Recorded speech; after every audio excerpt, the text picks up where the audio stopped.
Have you ever wondered if you have ADHD? Why did it take so long to come to that realization? I wish I would have known.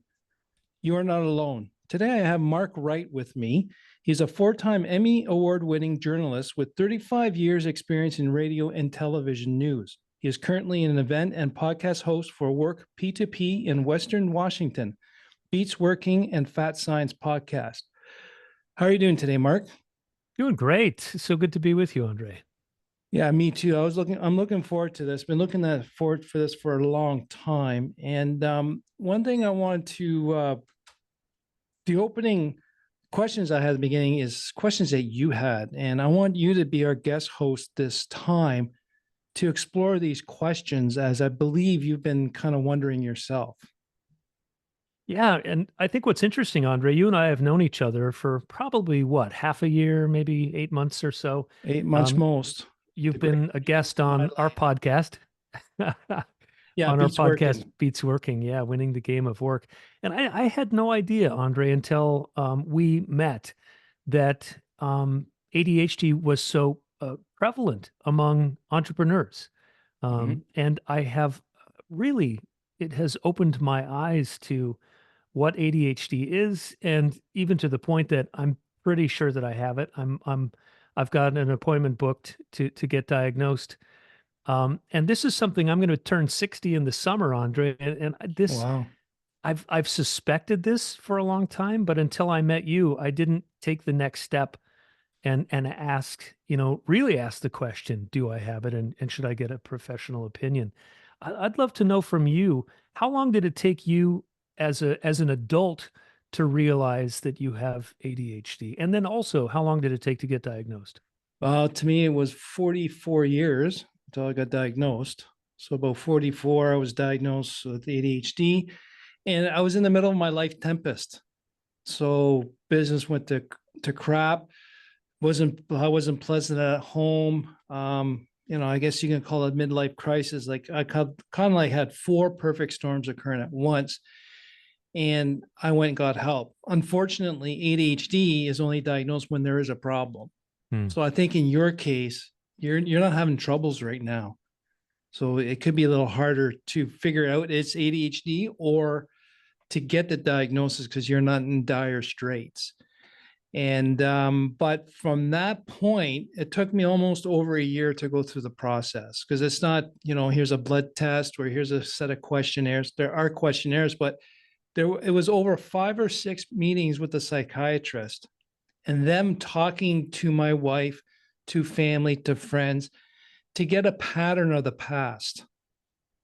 Right. So Huh. people see us differently, and them asking questions, was, the one was, does he lose interest on stuff a lot? Or do you have a hard time waking him up, quote unquote, when he's really involved in something? So they're actually looking for a lot of past information. So the more people they can talk to, family, friends, and close ones, is very key. So it is a slow process, but it's enlightening at the same time. And then I think for me, he gave me a book to read, a couple of things to read to see if it made sense or not. And then based on those reactions and discussions, they can finally, get to the point that it was ADHD, which was causing the other issues. The undiagnosed ADHD was actually causing the other issues. So, Andre, how far back can you remember, in terms of thinking, do I have ADHD, or thinking, man, I don't think I think like other people around me. The not thinking like other people, that was from a childhood, from Really? a long, long time ago. Yeah.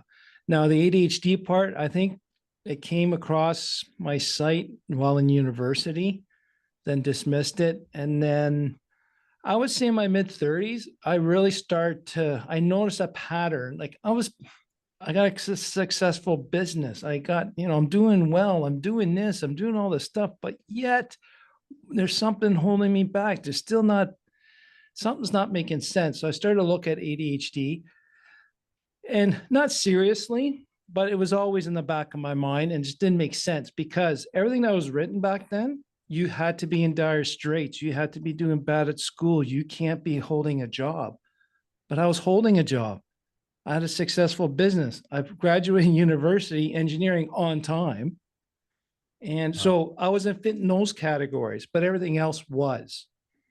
And then when I was diagnosed with ADHD myself, I got very fortunate that this psychiatrist understood adult ADHD, because until about 10 years ago, it was always a kid thing. You grew out of it. And now it's accepted that it's continuing. It's just we're able, you grow, you actually work in a structured environment that kind of helps the ADHD brain.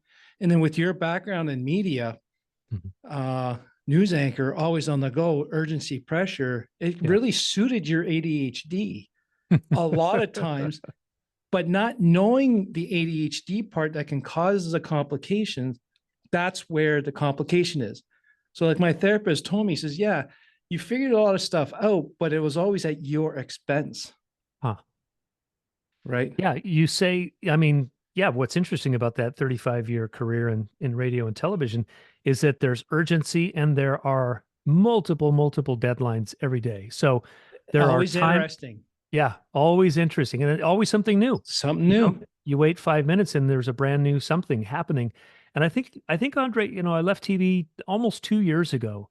And I mean, the time deadlines and the deadlines that I face now as a podcast host, very different environment. I set my own schedule. I book when I do this. And I think that's really why. And then obviously meeting you, I think that's really what prompted me to dig deeper into this, because in this environment, I'm noticing, inattention, it's more apparent now, procrastinating, all that stuff.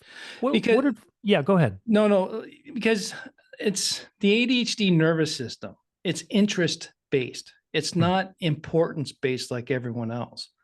Right. So for the ADHD brain to get some motivation to kick in, it has to be interesting, challenging, novel, or urgent.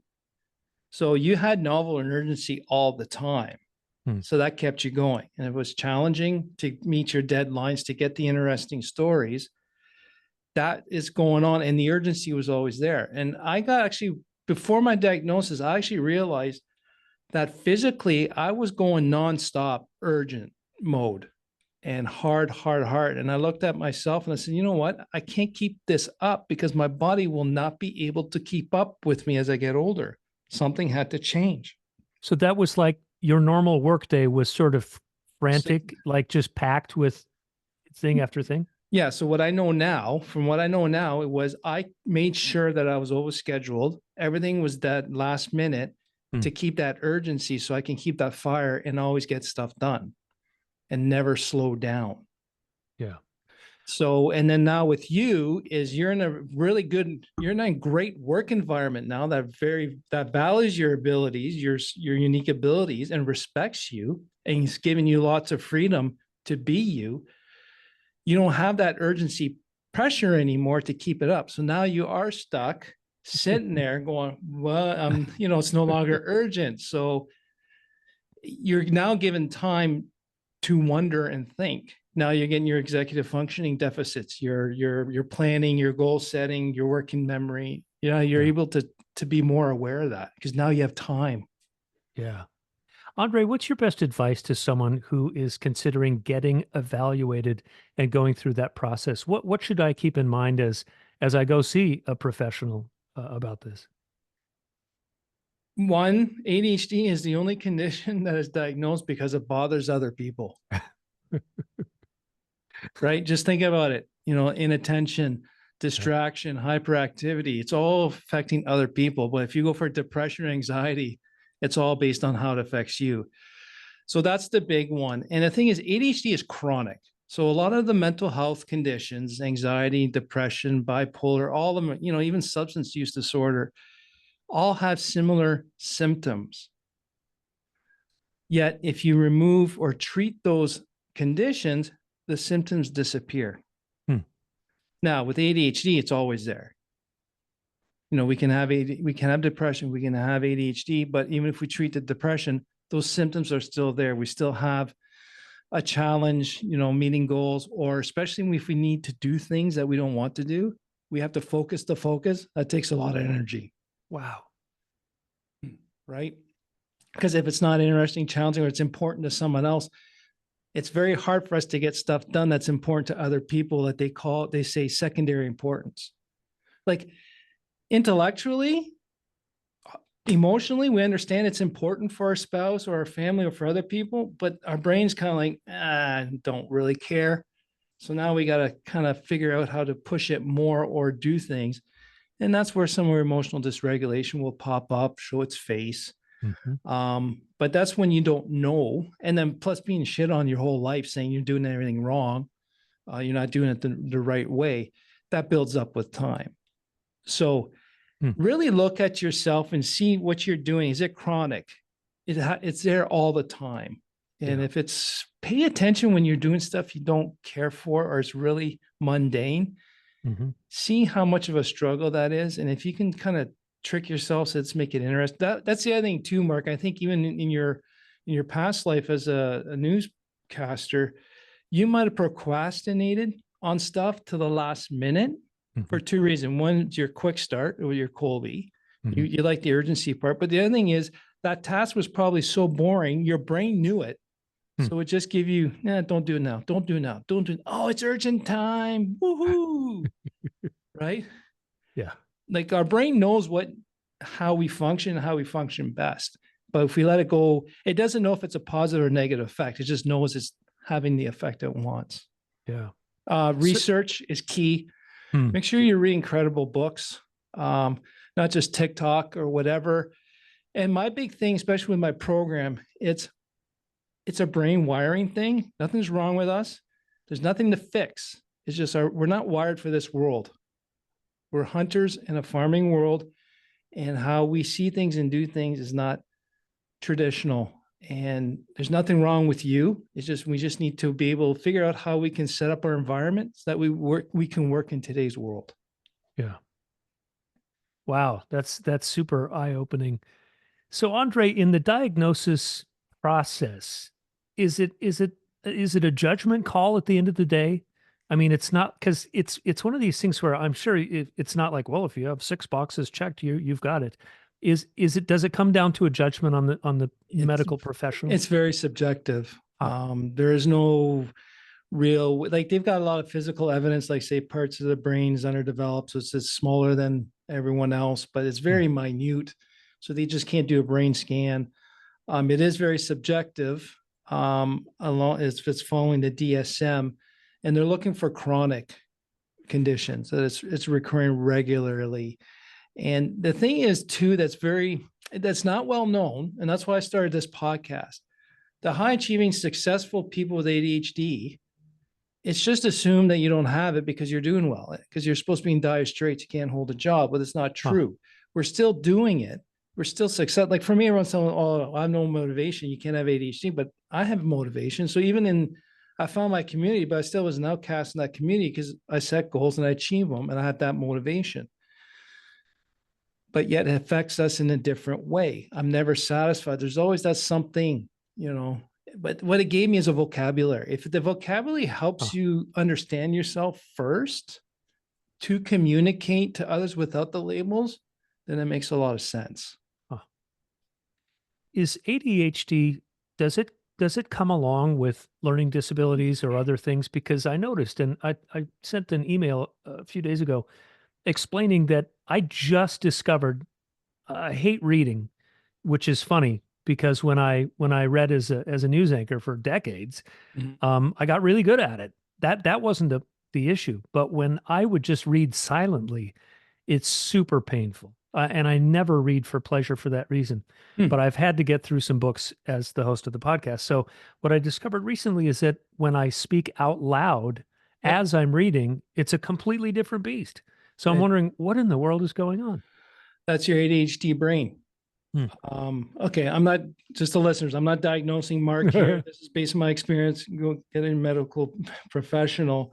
But yeah, when you emailed me that this morning, and I knew exactly what you're talking about. The ADHD brain has us pondering in our heads, just goes round and round and round and round and round. So we spin our wheels a lot. And that's why sometimes we get stuck in daydreaming. Yeah. But if we talk our ideas out loud, that means it came out of our mouth. Now our ears are hearing it. and it goes in a different way. Now things make sense. That's why this is called the impulsive thinker. I need to talk it out loud for things to make sense and put things together. So Wow. reading in your head, you're not processing the stuff. So once you read it out loud, now it's coming in to a different set. So you got the eye input and then also your ear audible input, and that makes it more sensible. Wow. One of the guests who we had on the podcast is an entrepreneur who has ADHD.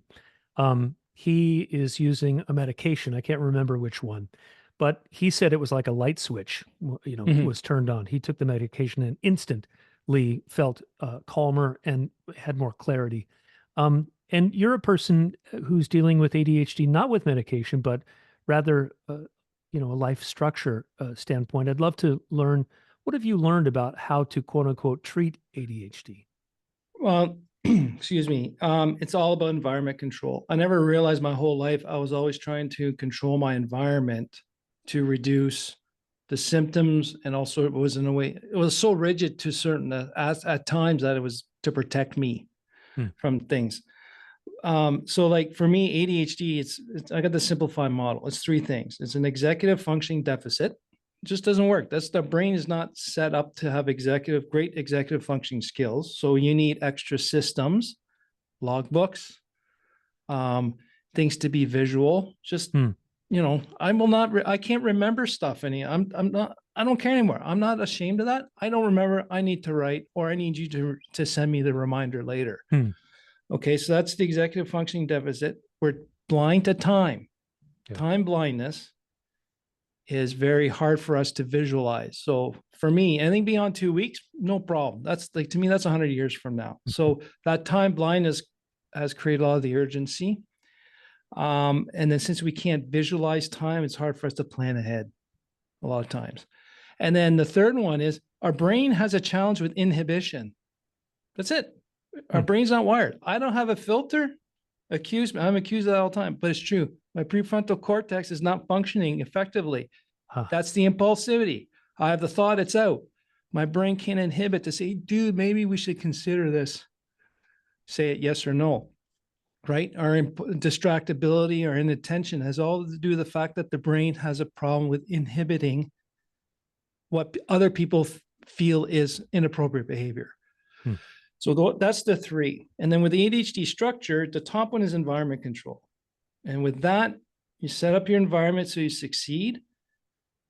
That follows the ADHD simplified model, but then you have habits and routines. To me, you got your habits, and then your routines is habit stacking that just gets to the point that it's repetitive. You don't think about it anymore. And that's why that's a big eye opener, was the routines I had minimized my mental energy drainage load. Right. On my morning routine, I don't have to waste any energy mentally so I can show up to work. Because if we're using our executive functioning that we don't have any, or we're trying to focus, we're going to burn our mental energy for that day like a bad diesel on a cold winter's day. Right. So it's gone. So then we get tired, we get more emotional dysregulated. So it's all about energy management in my mind, and try to spend it on the right stuff. Because if we can get a hyper focus, now we're a Ferrari. Yeah. Yeah. We only have so much, mental energy for a day. And, our brains use a lot of our calories. And I think when we use it inefficiently, it burns out way quicker than other brains, because it has to be interest-based. It's not importance-based. Have you dealt with people judging you? I mean, have you had to deal with sort of this negative connotation when it comes to ADHD? Because I think a lot of people are like forgiving of kids because their brains are still developing, but as adults, and you have ADHD, explaining that to other people as you navigate the world, have you had pushback? Have you had judgment? There's still a lot of people that believe it doesn't exist, or everyone has it. Just depends on the day. Yeah, I get it all the time, but if they're willing to listen and see from my side, from my point of view, I'll spend the time. But if they're just naysayers and I won't spend the time, but yeah, it's constant. Yet when shit hits the fan, they love that I'm around because the ADHD brain, when we get into crisis mode, the world slows down. We can make decisions, tough decisions. Everyone freezes, don't know what to do. But once everything's calm again, they don't want you around. I finally Yeah. accepted that. So you're going to run into it all the time.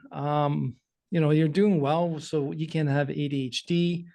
But the ones who care and want to know more about you, they'll start saying, "Oh, that makes sense." Right. And now I communicate. If I don't say hi to you in the morning, it's because I'm in hyper focus. Hmm. So don't get upset. I'm ignoring you. I'm in hyper focus. If I get out of it, I know it'll take me half hour to an hour to get back into it. Right. Sorry, dear. Yeah. I didn't say bye to you in the morning because my head was already at work. I actually did Wow. not hear you. Yeah. So it's not that I'm being pissy or I'm upset with you. It's just my head's already gone. Right. Yeah.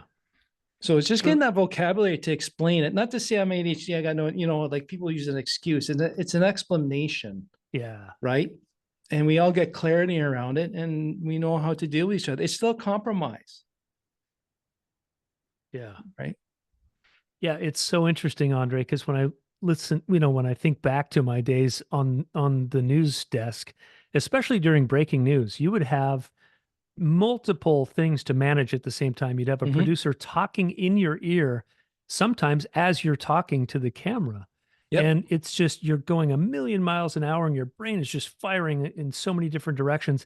And it was perfectly suited for that environment. You But, loved it. oh, I loved it. Yeah. But I sit down now to read a book and it kills me. Yeah. Or my wife will say, like we're watching TV together, stop shaking your leg because my leg is going a million miles Yeah. an hour. I I'm don't like, apologize for fidgeting anymore. I yeah. tell people to suck it. I'm sorry. I need to fidget or my mouth will start becoming impulsive and you don't want that. But you know what though? I take fidgeting as an early warning sign. So why am I fidgeting?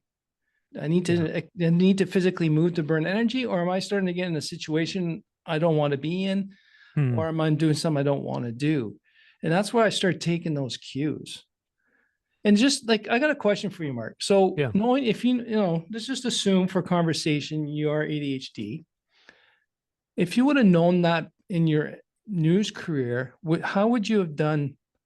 I'm not looking for an answer right now because you need to ponder on this one, but how would have you changed it or communicate differently to have a less burnout experience? Because I know for me, knowing what I know now, I'm burning out less because I'm actually stopping myself before it goes too far. As much as I would love to keep going further and high energy, it's just I know I'm going to get pissy at the end of the day, and then I'm not going to be fun to be Yeah. around later. Well, I think it really was just a perfect match for that work. And it was fun, it was interesting and never boring. Every day was different. So I don't know that I would have done anything differently because I think it was just so perfectly suited for that environment. And the other thing Well, how too about for that self-care? What yeah, about for self-care? what I realized after getting out of broadcasting, it took me 2 or 3 months to realize what I thought was a normal level of stress was Oh, actually yeah, an yeah. inordinately high level of stress. Um, That is such a and common thing for, yeah, yeah, because I thought that was just normal, yeah. but it was, and my blood pressure is way lower now. Yeah, I believe So, it. yeah, so I just think that it's an industry that really doesn't focus a lot on self-care. It's like do the job, do it well. If you don't want to do it, we've got a bunch of other people who do want to do it. So, You know what? That's actually, I never thought of that because that's, our generation, that's how we were supposed to work, hmm, right? But now when things have changed, I never liked that go, go, go. So I always gave my team that freedom of 40 hours only. But I think with the trend of working less for self-care, like, I mean, not the 60, 80 hours like we used to, I think the ADHD side will start to pop up more because people are more relaxed and less stressed. Because I never thought of it that way. I thought that was normal. yeah. Then when I went down to where I am now, I'm still told it's too much to other people's standard, but like to me, it's a 10 times decrease in stress. But I thought that was the norm. Yeah. Yeah, I did too. So Yeah, and coming from that environment where we had to, fight for time off, and it was a constant struggle with mm, management to try to get time off and to try to negotiate more time off in a contract. And I'm working now, with your friend Dan Rogers, and we have an unlimited PTO. And Yeah. when he first rolled that out, I, raised my hand. How's that going to work? He's like, you'll figure it out. And I'm Yeah. like, wow, this is a very different environment. And in a way that could be dangerous for the ADHD brain if you don't Mhm. create a structure and your own set of rules to manage that. And Yeah. that's the other thing I really learned is don't rely on other people to manage your ADHD or you. You got to create your own systems and structure Mm. that works for you. And guess what? It'll change in a year or two because it Uh, gets boring. You want to change it up, uh, right? Or as you develop and get different habits and routines, it's a constant tweak. yeah. And if it's working, keep it. If it stopped working, let's find out a new solution. So I I think like I the think for you right now is just get more educated about it. Yeah. Listen to podcasts like mine, or even like you, like on Beats Working. We talked about that. There's a lot of other podcasts too that has guests talking about ADHD. And Mm. I tell people, even on my website, tacticalbts.com, I got a blog there. If you think that's inspired by you, actually, if Hmm. you think you have ADHD, here are recommended episodes to listen to. And I think I mentioned it to you and I tell people is if it goes, hey, crap, that's me, good sign. If you're like, Uh, maybe somewhat, sometime not. It's like, it's one of those things. It speaks to you or it doesn't. yeah. And just like with your friend there on the medication, it is a night and day blink. For me, it didn't really affect me. It affected me in a different way that really depleted my energy. Hmm. But for some, it improves their executive functioning. Yeah. It actually decreases emotional dysregulation. And because it's a stimulant, it's immediate. And it's almost as if where your brain and yourself has slowed down to observe things. Yeah. Well, instead of coming in at high definition or like high speed, it's now coming in at a normal pace for the old 8 millimeter camera or what do you call that, projector, Yeah. right? It just gives you time to observe and take a look and build up more awareness, because this is the whole process of this I've had is awareness. Yeah. Awareness is applied knowledge. You can know it all, but if you don't do anything with it, it doesn't mean crap. So That's, I think, Andre, what I've admired most about you is that you really are on a journey of self-discovery and learning. And it's like you never arrive, right? So, but no, the fact that we had you on the podcast and I learned so much about ADHD and just what it is and how prevalent it is. And it's, I guess, the big takeaway for me, Andre, that I've learned from you is that it's never too late to try to get better at everything in life. And no. this is something that I'm really looking forward to And address. better has no finish line. Yeah. Amen. That's why I kind of see it's a constant refinement, constant refinement. Yeah. So what are the three things that you got out of this discussion?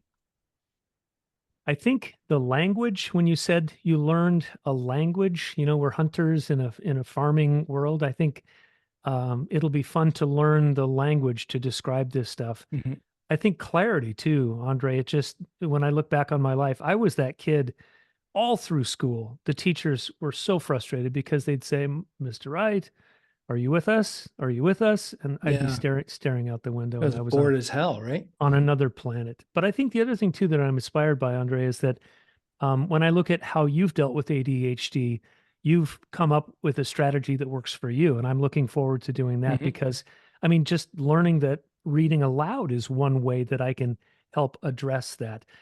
It gives me hope that I can start to tailor some things in my life that will Yeah. make this not as frustrating. And that's the thing for you to be aware of, and listeners too. ADHD is on a spectrum. We got four different symptoms, stereotypical symptoms. Those are on a spectrum. So your ADHD, like they say, if you met one person with ADHD, you've met one person with that ADHD. Huh. Yours is different. That's why I always work with the uniqueness of the people. So the people in my program, I try to identify your unique ADHD to come up with your own unique systems and routines. Because what's working for me, my impulsivity is horrible. It's what I make the best money on is my impulsivity, but it's also got me in the biggest trouble. So I got to create little systems or early warning systems. I always say trigger, go back, trigger. What triggered that trigger, that triggered that trigger, that triggered that trigger. So you Wow. can get to that. Okay, now this just happened. So if I don't do anything now, in 2 days, it could escalate to a massive explosion. So you keep looking back to see where those early warning systems so that you got rules in place. Walk away. Maybe I won't tell them off on an email, stuff like that for refinement. What's interesting, Andre, when I called, I called my family doc and I said, hey, can you give me a referral to somebody, for ADHD diagnosis? And so she referred me to the behavioral health, department of this, large medical place. And when I called to make the appointment, it was really weird because the woman who was booking the appointment said, you have to remember, I need to tell you, this is just for a medical recommendation or something like that. And I was like, well, I said, well, then how do I get diagnosed? Well, you just need to know this is, and I don't know what that means. If they're only looking at it from a medical, medicine perspective, or what the whole process is. It was just kind of confusing to me. Yeah, I think like the school system, medical system, it's all based on being problematic for those around them. So you have to be in dire straits. So in a way, you got to communicate the challenges that you're having. And then for the point, if you're going to a medical doctor, yeah, they will. It's for prescription of medication. Yeah. I tried all that, but in the end, if you just get the diagnosis and they don't do anything beyond that, or at least gives you the confidence that you've got it's great to be, I know I got it. But when that doctor says, oh no, man, like you're way off the chart, like you should not be doing certain things, but you are, that was validation. That's okay. I'm on the right track, right? I couldn't believe it that 4 letters could explain my 44 years of troubles. Yeah. That's what I came down to. So there's no way. It has to be something worse. No, that's it. And so it's all about clarity and understanding. And if you want that explanation so you can move forward, this is one of the best ways. And to get that, it's one thing to do it yourself. And I don't know, for me, it was, what if I'm wrong and it's something else? And you get that validation. I think everyone needs that. And then it's freeing. I wish I would have known sooner. Yes, it would have. But I'm here today because of my past, so I can help people. I have accepted that. And that's where my passion and my purpose is to help people be unique and give them the permission to do so. Yeah. Love what you're doing on the podcast, Andre. It's fantastic. Hey, one more thing before we wrap it up. One of our early episodes in Beats Working was a segment with Dr. John Medina. He's a brain scientist in the Seattle area. And one of the big takeaways, I've been a big fan of his work. He's written a number of books called Brain Rules, and there's one called Brain Rules for Work. But one of the things that he really impressed on me was the environment in which we work today is massively unsuited for the way our brains work. Yes. Our brains evolved on the plains of Africa, moving almost constantly, watching out for danger, and sitting in a cubicle or sitting in a classroom, he said, is probably the very worst thing that we could do for a kid or for a human being to get it to get its brain working properly. Yeah. So it just makes me realize that we kind of need to just open our eyes to the whole artificiality of this experience. We're in offices and cubicles and classrooms, and our brains don't like that to begin with. No, it was wired for survival. Yeah. And our brain hasn't caught up yet to where the world is and technology is bringing, for sure. Easy. Yeah. That's definitely it. Yeah. And I've read some of John's stuff. It's really good stuff. So awesome. I hope you got clarity out of this, Mark. I did. Good. Thank you for your work. Oh, thank you. And thank you for being the guest host. And, I love the fact that you're open and honest about it and you're looking at it. And for you, the listener, are you still in doubt? Are you still trying to figure out stuff? Reach out to me and I'd be happy to help you with some resources and see what the next steps are for you. So thank you, Mark, for being on. Thanks, Andre. It was a pleasure. And for you, the listener, thanks for learning with me. Talk to you soon.